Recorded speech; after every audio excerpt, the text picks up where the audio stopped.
Ladies and gentlemen, boys and girls, welcome to a very exciting podcast today. It is the 5th episode, Borough's big kickoff to League 2 under 48 hours on the Stevenage Football Club podcast. With me today to go through this, probably the most exciting podcast we've had yet, regulars of the podcast. First of all, Harley Clark. Harley, welcome back to a very exciting podcast. Excited to be here. It's great to have you back. Under 48 hours now to kick off. Mate, I'm buzzing. Absolutely buzzing too. With us also today, the regular, 3 episodes in, Danny Lusby. Danny, welcome back. Hello, Matt. Very happy to be here. Very excited for this episode. It's unreal. This is a very big episode today. We are sitting here currently and we are under 48 hours to our 7th League 2 campaign. Borough kick-off at 12:30 on Saturday in the League 2 division at 12:30 kick-off. It is exciting, boys. We're nearly there. Nearly there. We Two are more nearly there. days. It's unbelievable, and hopefully it's going to be a fantastic season, and the club can do really well on the pitch and really kind of push the club up the top end of the division, which would be great. So obviously, 48 hours, under 48 hours, topic of the day, we're going to dive straight in there. The pre-season has finished. Obviously, we had a cancellation last Saturday against Gillingham, but not a bad thing, gives the players a bit more rest. Had a little friendly at Potham, but none of the real first-team players played. So, under 48 hours. Harley, I'll come to you first. How are we feeling under 2 days left? Nervous but excited. Yeah. Because I think it couldn't have been a better opening day, but it couldn't have also been a worse opening day, because obviously Salford are looking to be the best they can. Cameras are there, Class of 92 are there. It's a big day for them. They don't want to mess it up. Whereas for us, it's a big day for us as well, because we're aiming for that, top 7 spot, aiming for the promotion. So we've got to perform. Yeah, I really agree, mate. It's I think for us as well, it's great that we're involved in, and I think a lot of people forget about this. Yes, our League 2 campaign starts on Saturday, but a lot of people forget that we're actually kicking off the league Saturday. Everyone goes, we're kicking off our league. Yeah, but we're actually involved in kicking off League 2, which is a great thing to be involved in. Obviously, it's our first fixture, competitive fixture with the new badge as well. Yes. Danny, how you feeling, mate? Under 2 days to kick off? Yeah, I'm buzzing, excited. I'm very confident as well. I'm not nervous one bit. I think we could go there and grab all 3 points. Just go out there, give it your all. Get the first 3 points of the season. You always want to start good, but I'll take a point up there. If we come away with a defeat, I'll be disappointed. But anything but be happy. Yeah. A point would be fantastic. I absolutely agree. I tend to find with the first League 2 game of the season, a point in any of the games is not a bad result, because it's the first game. You know that the players aren't fully 100%. It's just how it is with the division. We've got some injuries and exactly other teams do as well. Yeah, of course. And I think that a point on the opening day, especially in a opening match like this, is a really big result for us. Yeah, definitely. But yeah, I mean, it's going to be exciting, boys. I've got to be honest. Obviously on Sky Sports 1 as well. It's massive for our club. So we will start then with our team selections for Saturday. Now, I've asked us lads to pick what we think or what we would play for Saturday. Harley, I'll come to you first. Lovely. Let's go through your team selection for Saturday, and I want you to explain why you've chosen that team as well. All right, cool. So I'm going for a 3-5-2 or 5-3-2, depending on how defensive we come across. Yeah. In goal, starting Farms. I don't think that really needs any explanation. It's Farman. He's been our number 1 for the last year. He been in 2 years now. Is it? Yeah. Couple of seasons. Yeah. Don't actually have another keeper at the moment, so I'm thinking I've got no other option really to go with other than Farman. Hey, I think it's a good shout. I've gone with TVC, Nuge if he's fit, and Scotty as the 3 centre halves. Mm-hmm.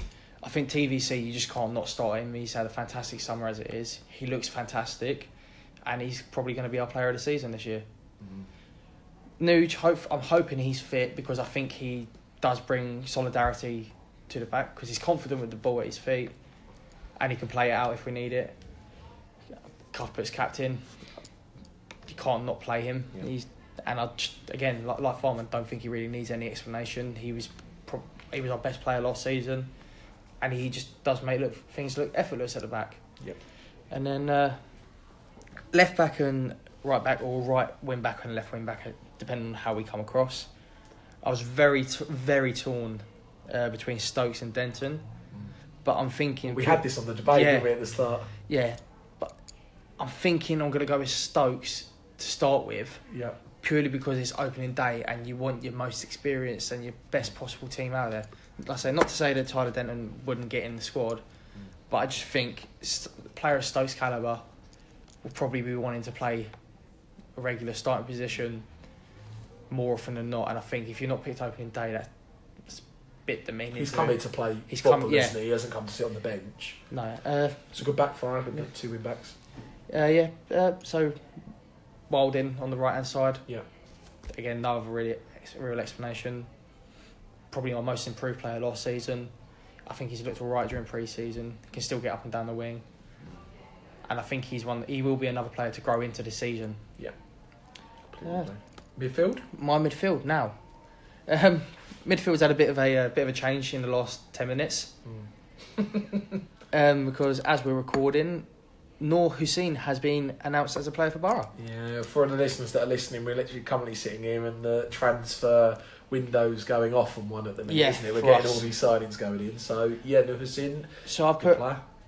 Although he hasn't signed for us yet, I've put Tom Sawes in there because it seems to be very obvious that he's either signing very late tonight or very likely tomorrow.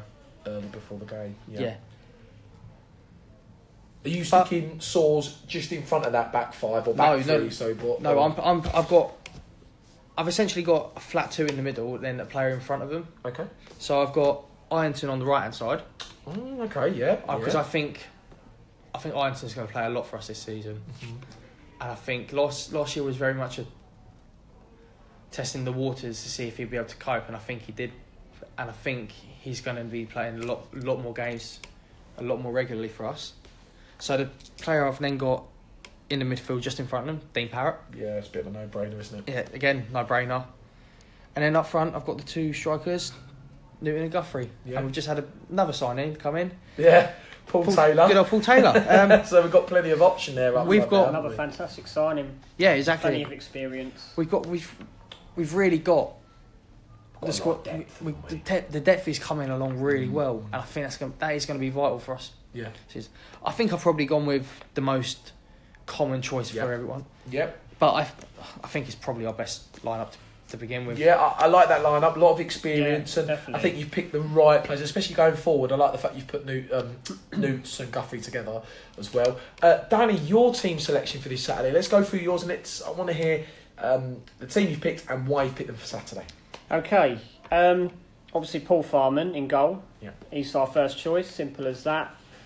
And obviously there is no backup keeper at the moment, but I imagine there'll be. Let's put Ali in. Yeah, let's put Ali in, of course. Yeah, Ali, if you're listening, get the gloves on, mate. You know. Yeah, there'll probably be like a youth keeper, I imagine, as a backup. Yeah, don't be surprised if one gets signed though in the next night, because obviously at the minute we've seen 2 players get signed, so it could be more tonight. If the worst comes to worst, Farman picks up a knock or an injury. Yeah, who's going to come on? Completely agree. You back 4 or back 3 or back 5? What have you gone for? I've got right wing back, Luther Wilding. Again, he's our first choice really, and he'll be very key in terms of going forward. He'll be a big threat to the Salford midfield and their defence. Yep. Because he likes to push forward, he likes to run. His athleticism is fantastic, and he's improved so much, Luther. Yep. Last season, and he's young player of the season as well. Because if you remember, he won that award, didn't he, last season? Yeah, he did. Yeah, thoroughly deserved it as well. So me 3 centre backs. Scott Cuthbert. Yeah. Obviously, he's the main one. He's the captain. He's got to be in there. Yeah. One of our best players, in my opinion. You cannot leave him out. Ben Nugent works very well with Scott Cuthbert. They're regulars now, aren't they? They've had a full season together, so there's a really good relationship there between Scotty and Ben, isn't there? Definitely, both very physical, and keep it that way. Terence Van Kooten, that's a no-brainer for me. Had a fantastic summer. Hasn't really had a break because obviously he was on international duty with Guyana, if I'm right. So fair play to him because he's still, he's still fit. He's still going. Like. Terence was my only doubt with playing Terence was that because he hasn't had a break, he might not start the weekend. So then it would come across more of like a 4-3-1. 4-3-1, yeah. 1-2. I do know what you mean, but bear in mind he didn't play loads of football last season. I know he played a lot at the back end of the season, so he might still be quite fresh because he hadn't played a lot last season. He deserves a chance. But look, 100%. It's all about momentum, and he's played a lot of football over the summer, high level. So he's playing people who are playing in the Premier League. Exactly. Christian Pulisic. Yeah, exactly. He's played quite level, so I like that. Anyone at left back or left wing back or left wing back? I've gone with Tyler Denton. Ooh. A lot of you think, Chris Stokes should be in there. I love Chris Stokes, very experienced, and I'm like everyone would probably choose Stokes over Denton, but I like attacking football, and I think Denton's the better player for that. And I've said this before. Stokes more of a defender. If we need to bring him on, we can. If we've a goal down, we need defenders in there. Denton can come off, and Stokes can drop in. That was my only thing with Denton. He's a completely different style of football to Chris Stokes. I think playing either of them is going to change the game completely. Stokes has better knowledge. Well, I mean, look, it's a good balance with him and Luther, isn't it? Either side of the pitch, so it wouldn't be a bad choice either way. Denton, do you know what I mean? Who's your midfield, Danny? My midfield, I've gone with Sanupe for a central role. Yeah, okay. Best player in pre-season. And the last 6 games last season, he was on best fire. player. Yeah, he came into his own, didn't he, Snoops? And I think he's proven to Dino that he can be a starter. And I think he can be a big player this season. I think he'll be... I love his work rate. Sanupe, I was so torn between putting him or Ironton in the squad. Yeah. And I've literally essentially put Ironton in over him based on the fact that I don't see Sanupe as a central player. I see him as a winger who will cut into the centre, but he'll always drop back out wide. Whereas Ironton's an out-and-out central midfielder who he does get stuck in. And I think, and again, like I say, if we're playing wing backs rather than left mids and right mids, I don't think he's got that defensive presence that would suit that role. No. Yeah. But I was torn between the two of them.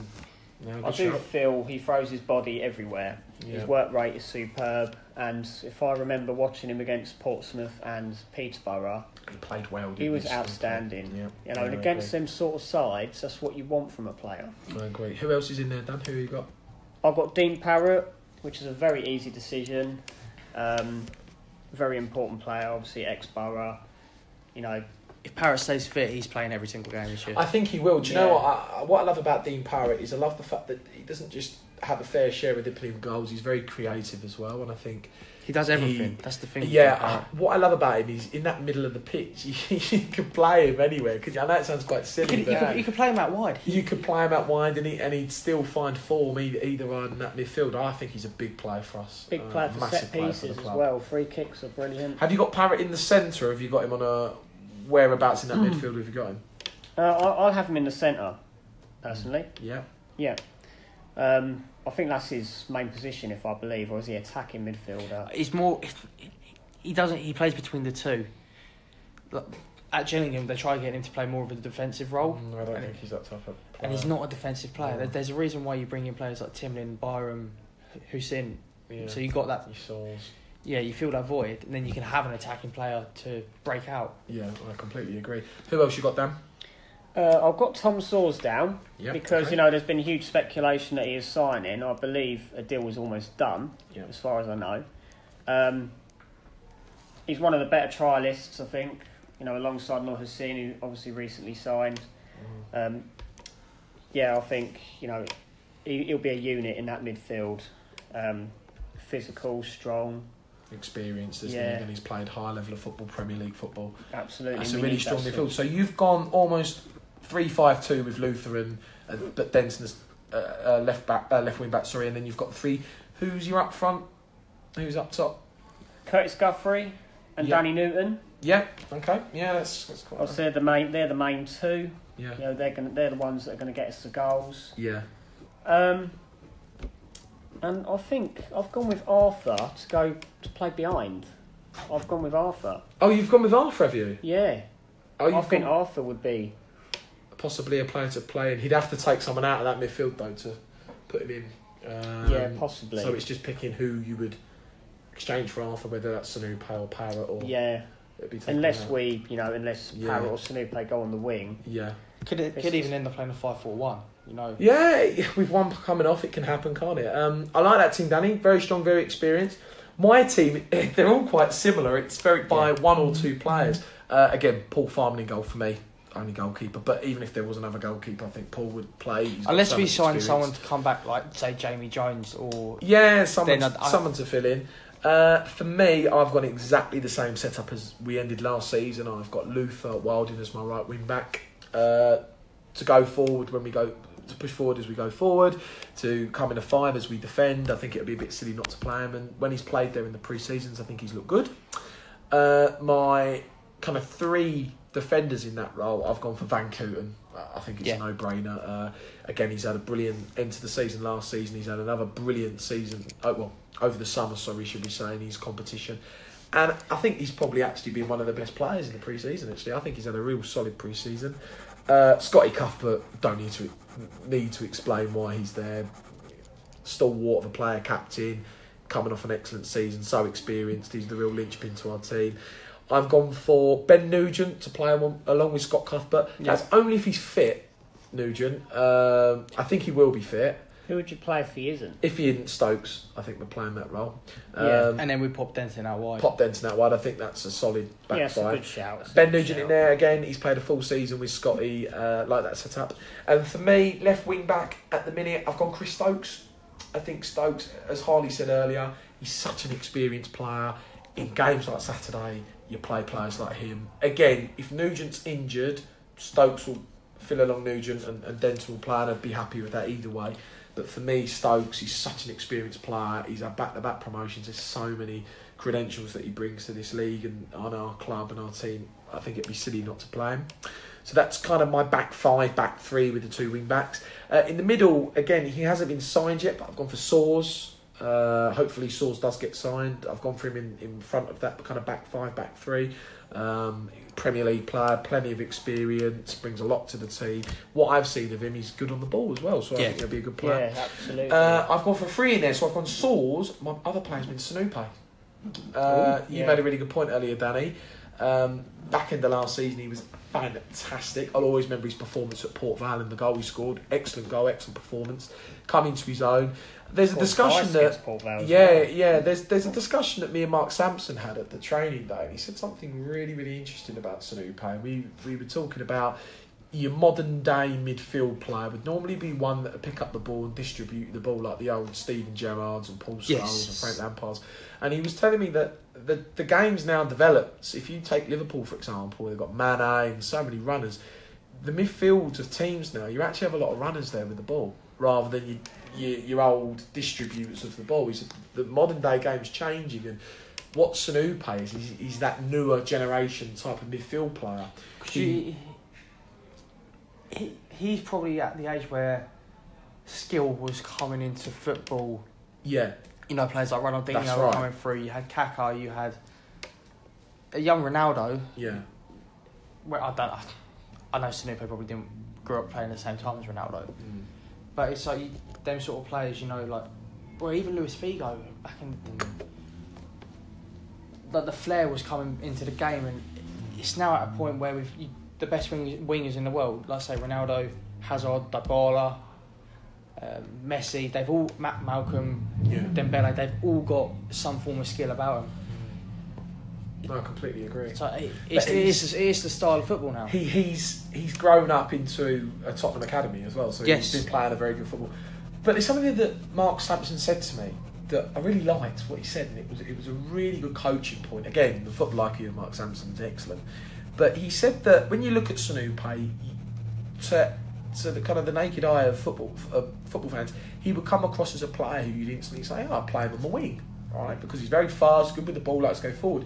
But he says actually Snoopay is a player that likes people around him. Because what he likes doing is he likes picking the pockets of space in and around him. So he'll get the ball, and not like your modern day midfielder who would get the ball like a Gerrard and hit an 80-yard pass. He gets the ball and he likes to turn and get into the pockets of space and attracts fouls and gets into areas. He gels very well. Yeah, so he was saying that actually with Snoopay, he likes to play in that midfield area because he gets the ball, he can turn, he can pick the space.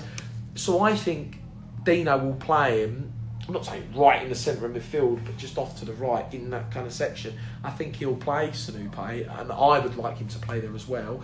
The other side, midfield, Dean Parrott, again, no-brainer, has to play. We all know Dean, he had a brilliant tenure when he was at our place. I think a little kind of highlight of what he does is that goal against Southend. It's possibly the best goal we've ever scored. Yeah, playoffs. We picked up the ball and he went bang, didn't he, in the semi-finals. No-brainer. I think not only will he create a lot of goals, he'll score a lot of goals. Yes. But don't be surprised if he, for a bit of the season, is our top goal scorer. And that sounds a bit silly, but don't be surprised if he could be our top goal scorer for a little bit of the season. Yeah. My front two, Curtis Guthrie, Danny Newton. All of ours are the same on that. No brainer. You'd be silly not to play Curtis. Yeah. The only it seems that the only place we've changed is midfield. Yeah. There's a few different. Yeah, but with your back 3/5, what sides have you got the centre halves playing? As in Cuthbert, Nugent, Van Kooten. Yeah. I've got Terence on the right side. I've got Cuthbert in the middle. I've got Nugent to the left. See, because I've got TVC on the left, Nugent in the middle, Scotty on the right. Oh, is that what you've gone for? Oh, because that's an interesting I always one. thought Scotty would play on the left and Luther on the right. That's what I thought. Oh, that's an interesting Well, and then one. put TVC out as wing back.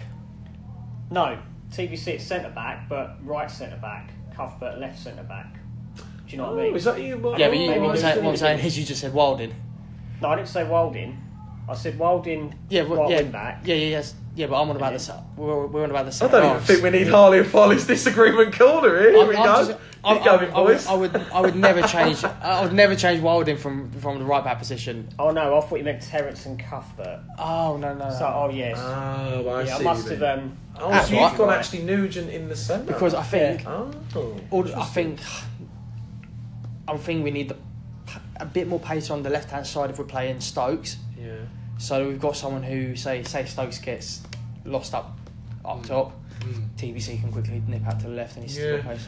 And then Nugent in the middle because I think he's the biggest one. Yeah. And then Scott on the right because I think he'll be able to cover the area more. Yeah. Oh, interesting point. I mean, for me, I'd play Scotty in the middle because I just think Scotty, he's the captain back there. He can, he's such a player. He's the one who actually throws his body on the line. Yeah, I just thought it was a balanced line. It's quite balanced when you've got the left to the right to the centre. A good point though. I didn't know you played that. I thought it was the traditional. But no, that's my team. I think that team's good enough to go and get a win up at Salford. Yeah, I think any team we play. Don't get me wrong. We've got to see about Saws first. If Saws doesn't sign, who do you play in that holding role? Really quickly. If he's fit, Digby. If he's fit. If he's not fit, Hussein.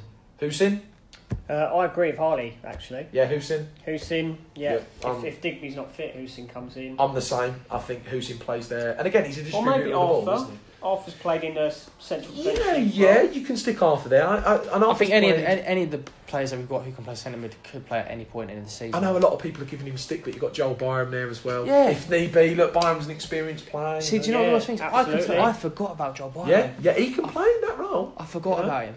Yeah. I know he's listened to us before, so I'm sorry. Well, sorry, Joel. We've got so many. Matt hasn't forgotten. I stuck up for Joel actually a month ago when we had all questions. I think it was Billy Bolton who put. He's an important player, isn't he? Joel's a club legend, and look, he's an experienced player. He's good on the ball, and he can play in that role. So yeah, we've gone through the team selections there for Saturday. One quick one. Go ahead. Go on. Sorry. Have you got any impact subs to come on if the if I had to choose impact subs from the team that I've got here, goalkeeper. It's got to be Ali, isn't it? as a reserve at the minute. I don't see anyone else that plays in goal. Dino up front. For me, at the minute, it would be Hussein, the new boy Paul Taylor, if he's fit. I've got Joel Byram. Yeah. Maybe Charlie Carter. Yeah, no, he's on the bench for me. Carter. Is it 7 we're allowed? Yeah, you'll have 7. Seven on the bench. Arthur Orrington would be my 5th. I would have Tyler Denton. See, because I've got 3. Yeah, Tyler Denton. I've got 3 impact subs rather than the whole subs bench. Oh, okay. Who would your 3 be for your team? I've got Sanupe, Digby, if he's fit, and Denton. And Denton, who would yours be, Dan, if you had to choose? What impact subs? 3 of them. Just choose. Charlie Carter, Noor Hussain, Paul Taylor.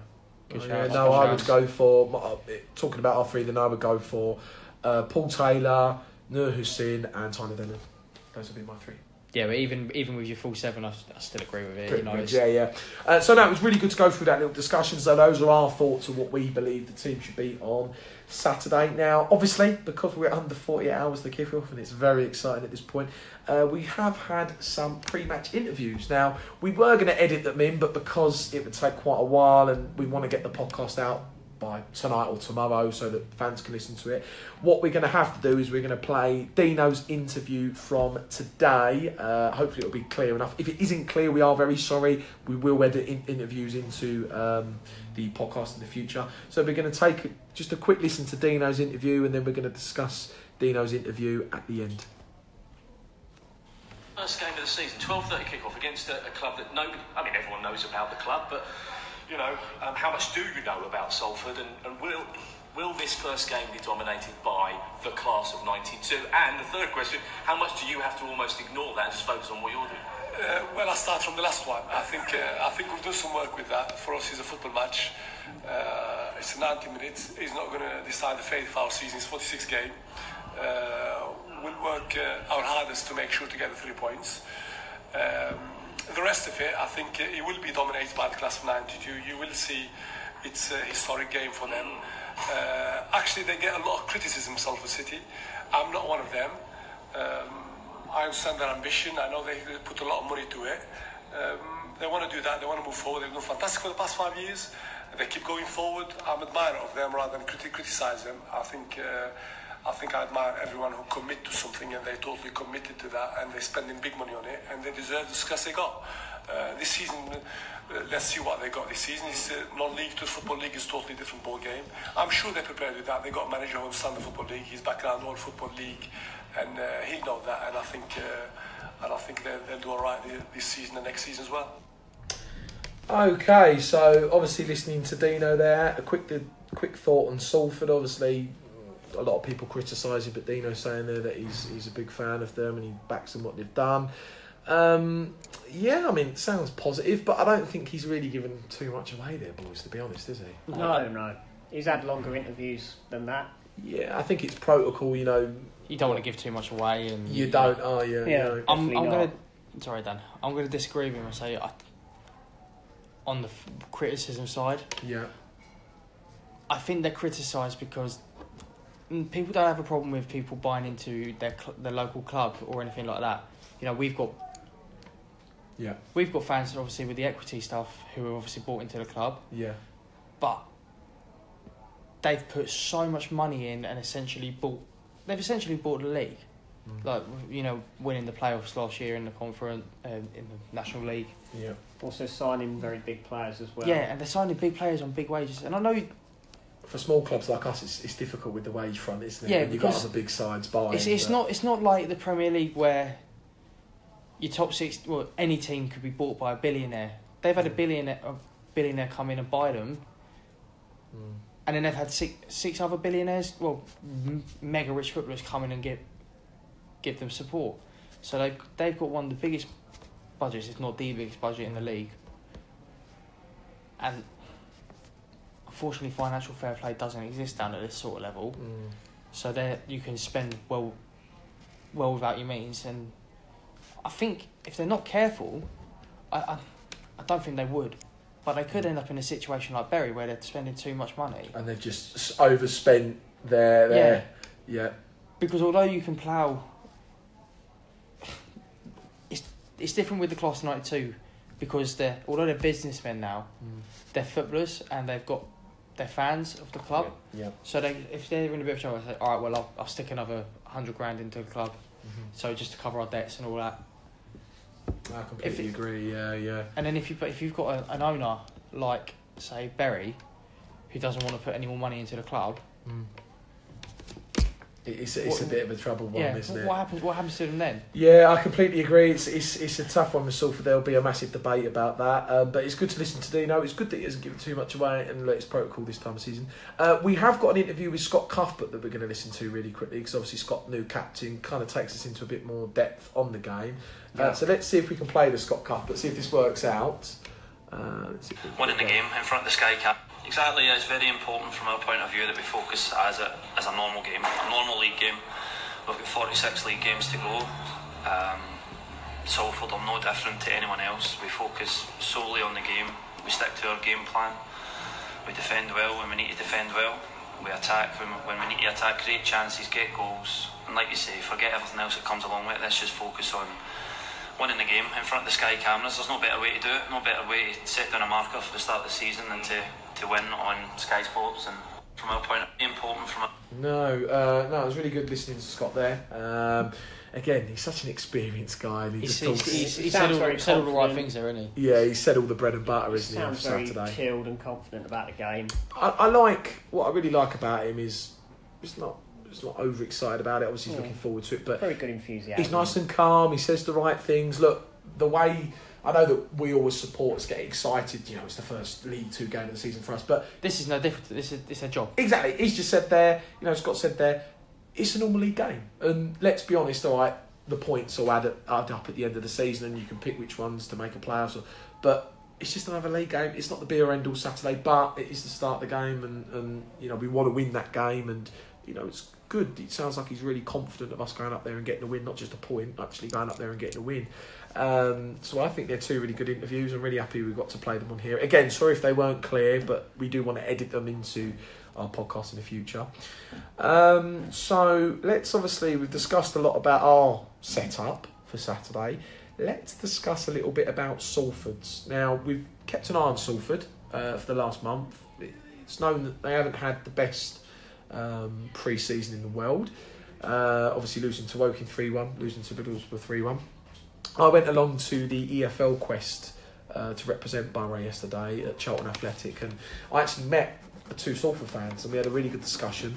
And we spoke about the game Saturday. We spoke about the season, and they had actually said to me that they actually played a behind doors game against, I think it was Bolton, and won 1-0. So, which is a good result. Apparently Bolton, I know they're going through a lot of troubles, but Bolton played a full side along with Salford, and they won 1-0. And the boys, the Salford fans at the EFL Quest launch said that there was a couple of pre-seasons where they actually played abroad. It wasn't even in England or something that haven't even been dated. So they've sounds like they haven't had the greatest of pre-seasons, but it was really good talking to these boys. They explained that actually they don't think they'll win Saturday. It was really weird. They asked me my opinion, and I said, well, I think, no offence, I think we'll win.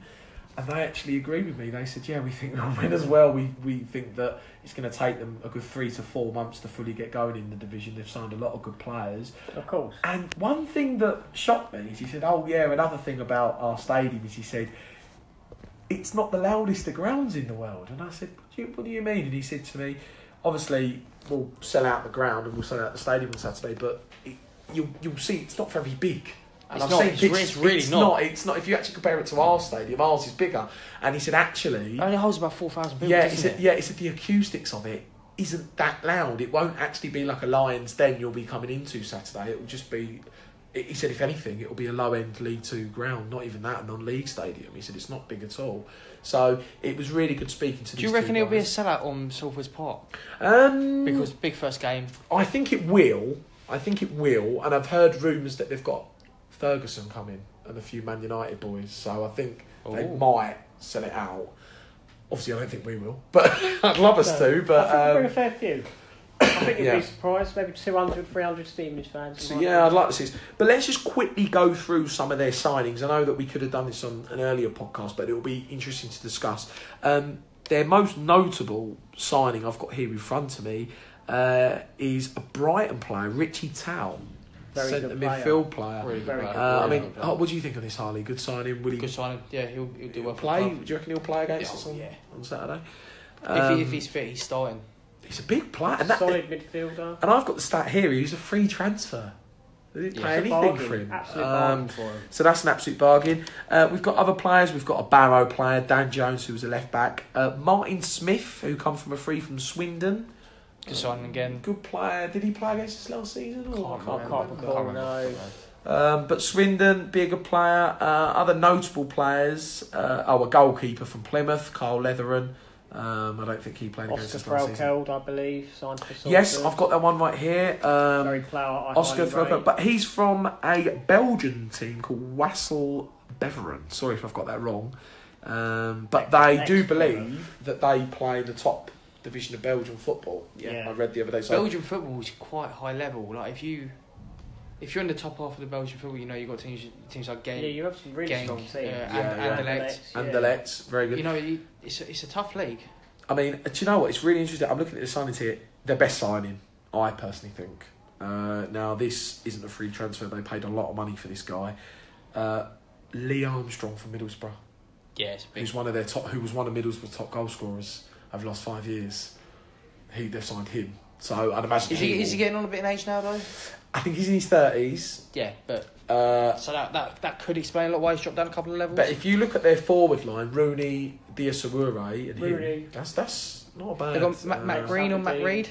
Is it? Matt Green has Grimsby. He's left. He's gone to Grimsby. Yeah. Danny's right. Matt Reed is in the conference. That's it. Yeah, he's dropped down the league. So a very good player there. So they've signed a couple of good players, but things they've lost players but replaced them. That's the thing. There's nothing there that makes me frightened. I don't want to sound bad, but they will give us a tough game. Yeah, it will be a good game. It will be a good game. I believe that Scott Cuthbert and Ben Nugent are good enough players at the back to deal with that forward line. Look, Scotty's captain Luton to promotion. He's played in many divisions for many sides. I don't think there'll be an issue. But look, they'll give us a good game. It's away. It's on Sky Sports 1. In my opinion, I actually think for the first 20 minutes of the game will be on the back foot. I think for the first 20 they will throw everything. I think that if they get kick-off. Yeah, it's surprising how that can turn things. If they saying that, if we get kick-off, and we do our usual thing, we play it back and then kick it. Yeah. I think they could really pounce on it. They could get an early goal within the first 20 minutes. I completely agree. I think that if we can get through the first 20 minutes level, I think we'll win the game. I think we will come into the last half an hour. Fitness. End of the game. We always come out when they're in deep waters and they've never been at the level before. I know they've got players that have played there, but there's a lot of players that haven't played the level there. It's all well and good having experience. Yeah. But they've got to have good experience. They've got to have good experience together. And a team with our club, and we've been in the Football League for 10 seasons now, and we've got players that have played in many leagues and many experiences. I think that the game will be won for us in the last 20 minutes. A little bit like the back end of last season, funny enough. Yeah. I think the last 30 minutes is where we'll come into our own. Don't be surprised if the first 20 minutes, though, we're on the back foot. Yeah. Because at their own, they'll come out absolutely blazing. Although someone did say to me the other day, wouldn't it be funny if they come out and stayed in the dressing room and were very nervous and we just took over the game from the start? So it will be interesting to see how it works out. Very interesting points on Salford. Now, obviously, it's not just only our game Saturday. We have got other League 2 fixtures. It's a full list. It's very exciting because, obviously, we finish and then we get to watch all the other results. So hopefully, we've got at least a point in the bank. We can enjoy the other games. Now, I have tweeted out on the TSFC podcast page, the Stevenage Football Club podcast Twitter page, that we will be starting a League 2 prediction league table. Now, this is predicting the fixtures in the week. There's a point system. Winners of getting the amount of points at the end will get prizes. Hopefully we'll do the top 4. We'll do a best loser prize for the prizes that are in last. Now, we have picked our predictions for the games coming up. I will quickly explain who's playing who and the games that are on, and then we'll come to our predictions. So obviously we're away at Salford, 12:30 kickoff. The games are Bradford versus Cambridge, Carlisle versus Crawley, Colchester v Port Vale, Crewe v Plymouth, Exeter v Macclesfield, Forest Green v Oldham, Leyton Orient v Cheltenham, Morecambe v Grimsby, Newport v Mansfield, which is that'll be a hostile game on it after the playoffs. Northampton v Walsall, and Scunthorpe versus Swindon. Now, every week we will go through our predictions. I will tweet out a prediction tweet tonight. Send us over your predictions. There is a point system. I will quickly explain it before we come on to the predictions. Now, if you get a correct prediction, 3 points, like a normal game of football, go onto the league table. If you get one of the team's scores right, but you don't get the prediction right, that's still 2 points. So say, for example, I did Bradford to play Cambridge, and I did 2 goals, and say I did 2-0 for Bradford to win, but the score was actually 2-2, I would still get 2 points for getting Bradford's 2 goals right. Yeah. Yes. So if I did Crewe v Plymouth, and I did 1-1, and Plymouth won 2-1, but Crewe still got 1 goal and I got that section right, I'd get 2 points, if you know what I mean. So it'd be half. No points for a wrong prediction, so you have to get something right on the board. But if you get one of the predictions right with Borough, so say, for example, you get the scoreline right, or you get Borough's half right, you get a bonus point. So, for example, if you get Borough's prediction right, the scoreline, that would be 4 points, because you get an extra. And say, for example, you get Borough's scoreline right, you get an extra point, so that would be 3 points. So the Borough predictions are quite important ones. Harley, I'll come to you first on your predictions from our fixture downwards throughout the league. Cool. We'll quickly run through them. Right, so Salford Borough. Yeah. I'm going 1-0 Borough. Okay, yeah. Then we've got Bradford. Cambridge. I'm going 3-0 Bradford. 3-0 Bradford. Carlisle Crawley. 1-0. 1-0. Okay, very interesting one. Colchester Port Vale. 2-0 Colchester. 2-0 Colchester. Crewe Plymouth. 1-0 Plymouth. 1-0 Plymouth. Good. Oh, that's a tough game as well, isn't it? Yeah, really good. Because Crewe have had a really good pre-season, haven't they? And if it they was, got the best home record in the league. Yeah, if it was at Plymouth, I would have put Plymouth to thump them 3 or 4-0. Yeah, I completely agree, actually. Exeter Macclesfield at Exeter. I think Exeter are going to thump them 3-0. I love that. Going to thump them 3-0. Forest Green Oldham. 2-0. 2-0, good prediction. Leyton Orient Cheltenham. 1-0 Orient. 1-0 Orient. Morecambe Grimsby. 1-0. 1-0 Newport Mansfield. 2-1 Mansfield. Ooh, that's a tricky one. That's a really hard game. Really hard. Northampton Walsall. I'm going to go 1-0. Okay, and finally Scunthorpe Swindon. 1-0 Swindon. 1-0 Swindon. Oh, that's a tough game away at Scunthorpe. Glanford Park, the old Irons up in Scunthorpe. Okay, we'll remember your predictions, Harley, and we'll jot all the points up after Saturday and work out where you'll stand after the first week. Danny, your predictions, I can see you've written them down. Would you like to go through all of League 2, Danny? Yes, I've gone for Salford 1, Stevenage 2. Good man. Bradford 4, Cambridge 1. I hope our rivals up the road get beat. That's a big fun. Yeah, I can see. I think they'll be too strong for Cambridge. Yeah. Bradford will have a brilliant start. Hopefully we beat them. But Right. Bradford will be in the top 3 this year. Absolutely, I'll put them down to win the league, actually. Yeah, right, next games. Carlisle 2, Crawley 0. Nice. Colchester 2, Port Vale 0. Okay. Crewe 2, Plymouth 2. Yep. Exeter 2, Macclesfield 1. Ooh. I think Macclesfield will do well. We'll do well. Okay, that's a good I prediction. can't see it being an easy game there. Good prediction. Okay. Forest Green. 1-1. Of Oldham. Okay. Orient 1, Cheltenham 0. Yep. Morecambe 1, Grimsby 3. Yeah. Newport 1, Mansfield 0. Do them I over think again. Newport are good at home. Poor Mansfield. Newport do have a good home record. Last 2, Dan. Northampton 3, Walsall 2. Ooh, I good think game. that'd be a good game. Yeah. Last one. Scunthorpe 0, Swindon 0. Okay, Danny, brilliant. Well done for your predictions there, Dan. Again, we will keep those predictions. We'll jot them up after the first week of League 2. Do you know what? You sounded like the guy off Talk Sport then. You know when he reads out the scoreline? Salford 0, Salford 1, Stevenage 2. You know that guy on the radio? Sounded like that, Dan. Looked very good. My predictions, these are going to be, obviously, for the league table. I have done Salford 0, Borough 1. I think we'll win the game in the last 10 minutes. I think we'll nick a goal. I have gone Bradford 2, Cambridge 0. I think Bradford will win 2-0. I've done Carlisle 3, Crawley 1. I think Carlisle will win. Yeah, I think they might beat them. Colchester against Port Vale. I've gone Colchester 1, Port Vale 1. I think they could make a draw there. Port Vale haven't had a bad pre-season. Right, Crewe v Plymouth. I've gone Crewe Alexandra 1, Plymouth 0. Really? Ooh. I have a funny feeling Crewe's momentum in the pre-season and Plymouth as a brand new side, I think they could step up there. But I was so torn. I was a bit like, it'll either be Plymouth 1-0 or a big. Yeah, it's going to be one or the other. When was the last time Crewe lost at home? You watch, that'll be a 0-0 in the end. I have gone next fixture, Exeter 5, Macclesfield 1. Blimey. I'm very sorry for all the Macclesfield listeners, but you know how on the opening weekend there's always one big result, and I look at that and I think, Exeter have signed some good players. I think that'll be 5-1, unfortunately, Macclesfield. I have then gone for Forest Green 2, Oldham 1, but Harley's prediction of 2-2 was a really good shout because I was quite torn with that one. Next game, I have gone Leyton Orient 3, Cheltenham 0.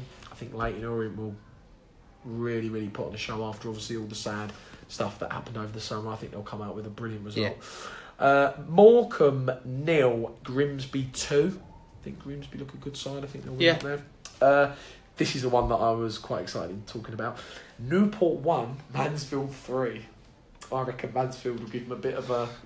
After the playoffs, I think they could come back there. They'll be hunting for revenge. I think they will. Next game, Northampton 2, Walsall 0. Tough game, but Northampton have signed a lot of good players. Both good sides there. Yeah, both very competitive sides. Northampton sides. will just edge it, though. I completely agree. And last game, Scunthorpe v Swindon, 0-0. It's always got to be one. Boring game. That's my prediction before the league table. So it'll be very good on Sunday to jot up everyone's points. Tonight, I will be sending out a tweet. Please send in your match predictions. I will be putting the rules down to point systems, and hopefully we'll have a really good start to the league table and that. Harley, now there was something that you come up with earlier, included with the league table. We will add it in there because you put hard work to it, I think, of your prediction of the league table this season. So we'll quickly go through it, really run through it, because we've been going nearly 50 minutes. Have you done one as well, Danny? I have. All right, we'll have to be quick with these, but tell us your prediction for the season. I've sort of missed out the whole of mid-table because I think from 9th to 22nd, anyone can finish anywhere. Yeah. So I've done the top 8 with, obviously, your top 3 going up, 4th to 7th in the playoffs, and then the team to just miss the playoffs. Yeah. I've also done who I think is going to get relegated this season. Oh, let's hear it, mate. I've put Plymouth as champions. Okay. Because I think they've signed a lot of good players and they've got probably the biggest squad in the league. Yeah. And everyone can play every week. Yeah. I put Bradford second because I think, although I put them second, I think it'll be between Plymouth and Bradford. Yeah. And then Mansfield third. Okay. Yeah, that's a really good. I'd agree with that, actually. I think Mansfield have gone. Obviously, they've got a few quid in they, so there's still chance in January they could really bolster. Come up with the no. I completely agree. And then my playoff places, I've put them as Exeter 4th, Colchester 5th, Stevenage 6th, Newport 7th. Okay, yeah. But I think any 4 of them teams can finish anywhere in that playoff race. Yeah, that sounds good. And then I've put Salford 8th. I think Salford will just miss out on the playoffs. Literally like we did by a point or 2. And then to get relegated, sorry to any of these clubs fans. Oh, don't be sorry for Cambridge. Yeah, see, I don't mind Cambridge too much. I've put Cambridge 23rd, and I think I've fallen into the trap of putting Morecambe last. Oh, they stay up every year. But this year, I really think Morecambe aren't going to do a lot. I think they're going to they're really going to struggle. I think they recruited well. Yeah. They've recruited well. I think they've signed some good players. Yeah. But has the system changed there? Has the regime changed? They seem to stay up every season. Pre-season, they've had a very poor pre-season, but that means nothing. We've had poor pre-seasons. Look how well we've done. I completely agree. So is that your kind of trajectory on the top and the relegation? Yeah. Okay, Dan, do exactly the same. Pick your top 7 and then your bottom 2. Okay, I've gone with Bradford as champions. I'm not going to go into any details, I want to get this done quick. Yeah. Plymouth for runners-up. Okay. Mansfield third. So there's my top 3. Yeah. Playoffs, I've gone with Northampton 4th. 5th, I'm going with Colchester. Exeter 6th. Newport 7th. And you're probably wondering why I haven't mentioned Stevenage in there. Yeah. I'll put us 8th. Oh, So, listen to it again. I'm being honest. Oh, Danny, But it will change. This is not what we want on the podcast with Underfoot. We need positivity on optimism. here. Oh, I'm very positive. Oh, 48 hours under, Danny. This is not good for the Manchester journey. This is only, It's going to be a long journey for anyone to follow you, aren't it? I think I might edit this bit out and just lie and say Danny said 7th. Yeah. I'm very sorry. No, Dan, it's your prediction, mate. You're entitled to it. It's only one prediction. It's an early one. Okay. It will change. It'll change. Who's your bottom 2? Cambridge. Yep. Ooh. Macclesfield. Ooh. Okay. He's got Morecambe Cambridge in will there. just stay up. Yeah, Morecambe just out. Really good list. I like that, Danny. I didn't actually have one, but I'm gonna input one. I think winning the league, I think, will be Plymouth. Good. I'm going to agree with you. I think they might take a little long going, but I think... I think they may struggle at the start, but then I think they'll hit that run of form. Yeah, I think they've got... when Luton obviously went on that massive win streak. Yeah. Yeah, I think I'll do that. And I was quite torn between Bradford and Plymouth, but I have a feeling Plymouth have really experienced promotion in League 2 quite many times, and I think they could win the league. If they can just get things right in the winter period, they've got a lot of good players there. Yes. There are a lot of Bury players. Yeah. Second place Bradford, and I think it could even be divided by a point then too. Yeah. I think Bradford are going to be. I was really torn, big time. I was really torn between them. Really torn between them. I think Bradford. Third place, I think Northampton. Yeah. I know a lot of guys from the Northampton scene because there's a podcast that are called It's All Cobblers. They're a podcast in Northampton, really good guys. If you're listening, you top lads. And I was having many discussions with them about some of the players in their team and looking at what they've been tweeting and their team set up. They have got some excellent League One players playing at Northampton, and they've got a lot of money behind them. So I think Northampton will nick third. I think fourth place will be Mansfield, and I hate to say it, I think they'll just miss out again. I've got a funny feeling they're going to get to the back end of the season, something's going to go wrong. We could even beat them again on the run, which would be surprising. I think we'll finish fifth.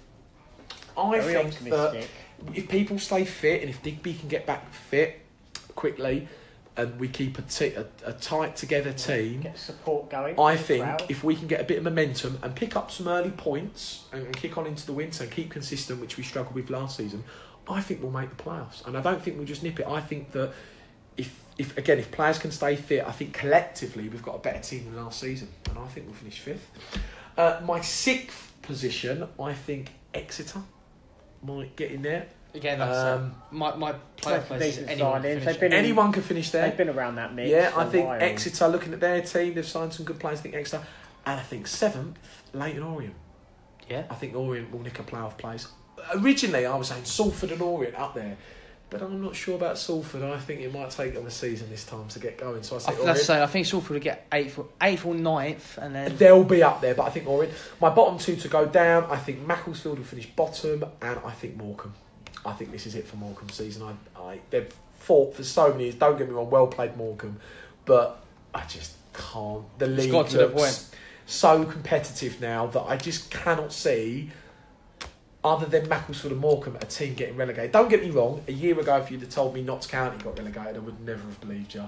So anything can happen. Yeah. But I just can't see it this season. I can't see it.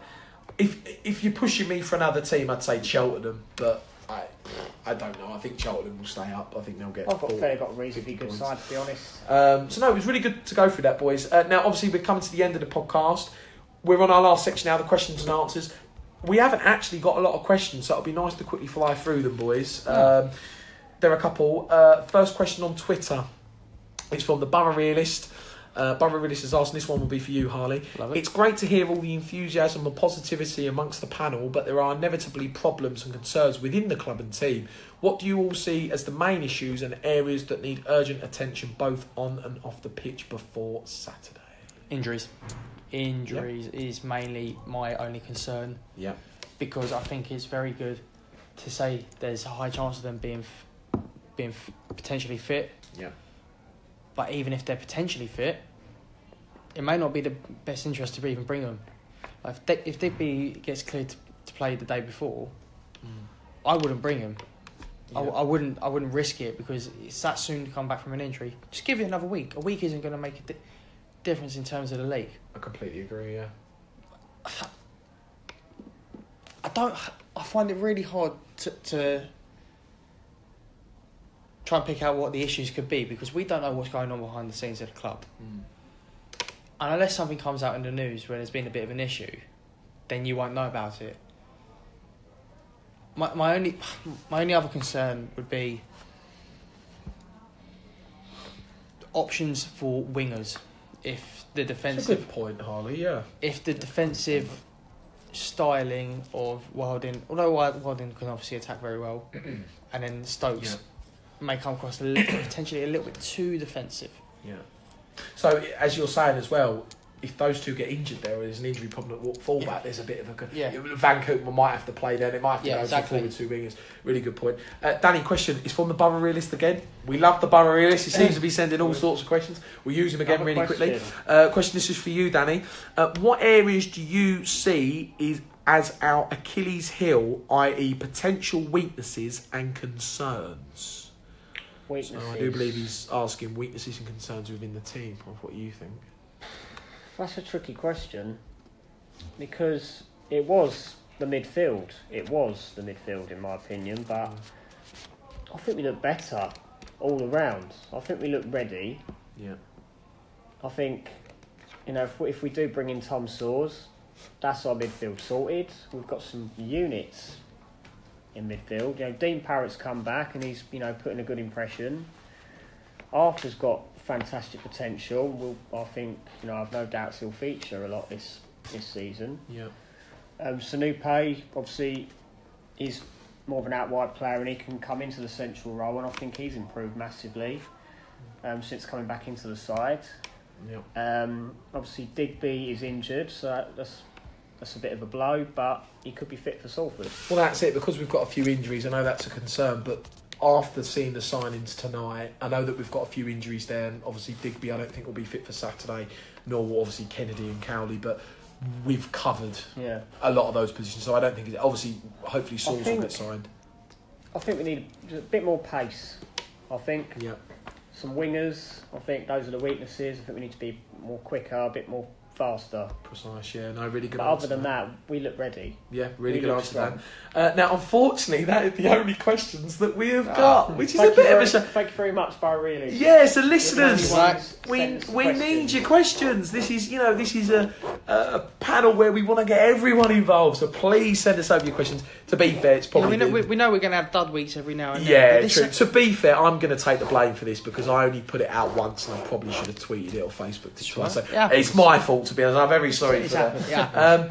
Now, we've come to the end. Now, obviously, it's a very exciting next 30-odd hours because it's going to be our opening League 2 fixture of the season, our 7th League 2 campaign, and our 10th season in the Football League as well. We have to mention in there.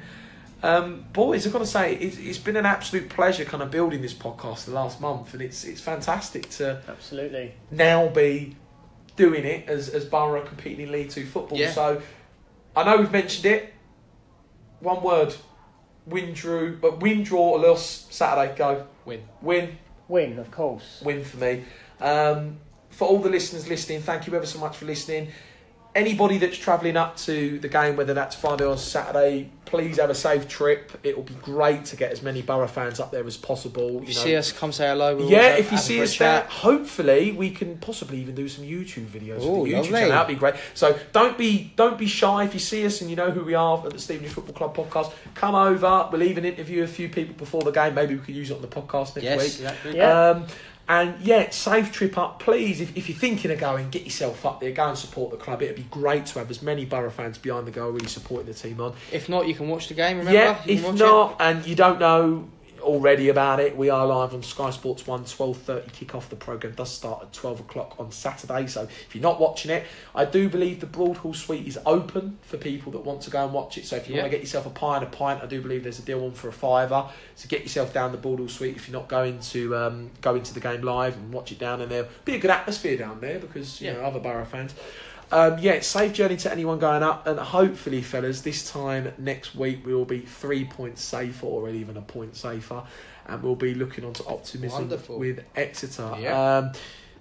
Thank you very much again for all the listeners. It's been a big episode, and fingers crossed. And also, if there are any players listening, good luck, fellas. Good luck, Dino and Mark and David. All the best, boys. If you're listening to this on the train on the way up, please go up there and get us a performance that we can be proud of, boys. It would be brilliant to showcase that on Sky Sports. Thank you to everyone listening, and we will see you next week after the League 2 has kicked off for Borough. See you later, guys. You have been listening to the Stevenage Football Club podcast.